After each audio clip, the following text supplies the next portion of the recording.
Hello, today I'm going to read chapter 15 from Matilda called The Second Miracle. I'm going to go over two words before we start. We have seraphic, which has to do with angels, so looking angelic or beautiful or heavenly. And then the other word is cottage, so think of a small house, a small home. Matilda chapter 15 starts on page 165 on the PDF. The Second Miracle. Matilda did not join the rush to get out of the classroom. After the other children had all disappeared, she remained at her desk, quiet and thoughtful. She knew she had to tell somebody about what had happened with the glass. She couldn't possibly keep a gigantic secret like that bottled up inside her. What she needed was just one person, one wise and sympathetic grown-up, who could help her to understand the meaning of this extraordinary happening. Neither her mother nor her father would be of any use at all. If they believed her story, and it was doubtful they would, they almost certainly would fail to realize what an astounding event it was that had taken place in the classroom that afternoon. On the spur of the moment, Matilda decided that the one person she would like to confide in was Miss Honey. Matilda and Miss Honey were now the only two left in the classroom. Miss Honey had seated herself at her table and was riffling through some papers. She looked up and said, "Well, Matilda, aren't you going outside with the others?" Matilda said, "Please, may I talk to you for a moment?" "Of course you may. What's troubling you?" "Something very peculiar has happened to me, Miss Honey." Miss Honey became instantly alert. Ever since the two disastrous meetings she had had recently about Matilda, the first with the head mistress and the second with the dreadful Mr. and Mrs. Wormwood, Miss Honey had been thinking a great deal about this child and wondering how she could help her. And now here was Matilda sitting in the classroom with a curiously exalted look on her face and asking if she could have a private talk. Miss Honey had never seen her looking so wide-eyed and peculiar before. "Yes, Matilda," she said, "tell me what has happened to you that is so peculiar." "Miss Trunchbull isn't going to expel me, is she?" Matilda asked. "Because it wasn't me who put that creature in her jug of water. I promise you it wasn't." "I know it wasn't," Miss Honey said. "Am I going to be expelled?" "I think not," Miss Honey said. "The head mistress simply got a little overexcited, that's all." "Good," Matilda said, "but that isn't what I want to talk to you about." "What do you want to talk to me about, Matilda?" "I want to talk to you about the glass of water with the creature in it," Matilda said. "You saw it spilling all over Miss Trunchbull, didn't you?" "I did indeed." "Well, Miss Honey, I didn't touch it. I never went near it." "I know you didn't," Miss Honey said. "You heard me telling the head mistress that it couldn't possibly have been you." "Ah, but it was me, Miss Honey," Matilda said. "That's exactly what I want to talk to you about." Miss Honey paused and looked carefully at the child. "I don't think I quite follow you," she said. "I got so angry at being accused of something I hadn't done that I made it happen." "You made what happen, Matilda?" "I made the glass tip over." "I still don't quite understand what you mean," Miss Honey said gently. "I did it with my eyes," Matilda said. "I was staring at it and wishing it to tip, and then my eyes went all hot and funny, and some sort of power came out of them, and the glass just toppled over." Miss Honey continued to look steadily at Matilda through her steel-rimmed spectacles, and Matilda looked back at her just as steadily. "I am still not following you," Miss Honey said. "Do you mean you actually willed the glass to tip over?" "Yes," Matilda said, "with my eyes." Miss Honey was silent for a moment.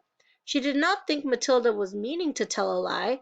It was more likely that she was simply allowing her vivid imagination to run away with her. "You mean you were sitting where you are now, and you told the glass to topple over and it did?" "Something like that, Miss Honey, yes." "If you did that, then it is just about the greatest miracle a person has ever performed since the time of Jesus."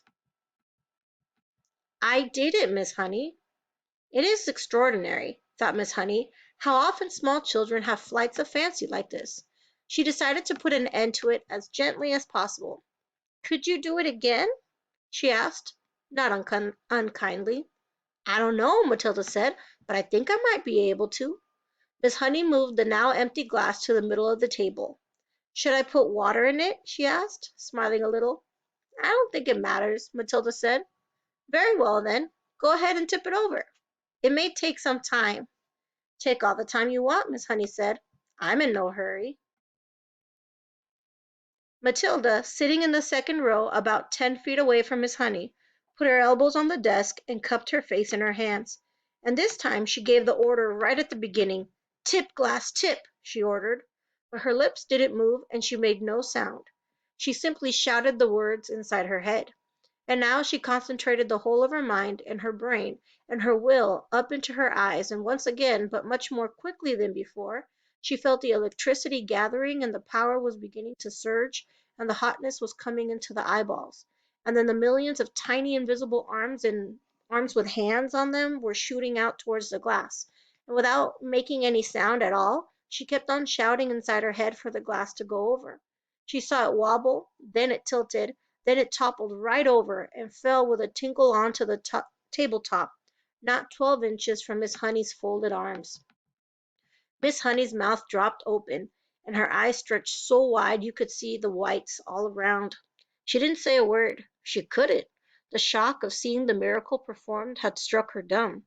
She gaped at the glass, leaning well away from it now, as though it might be a dangerous thing.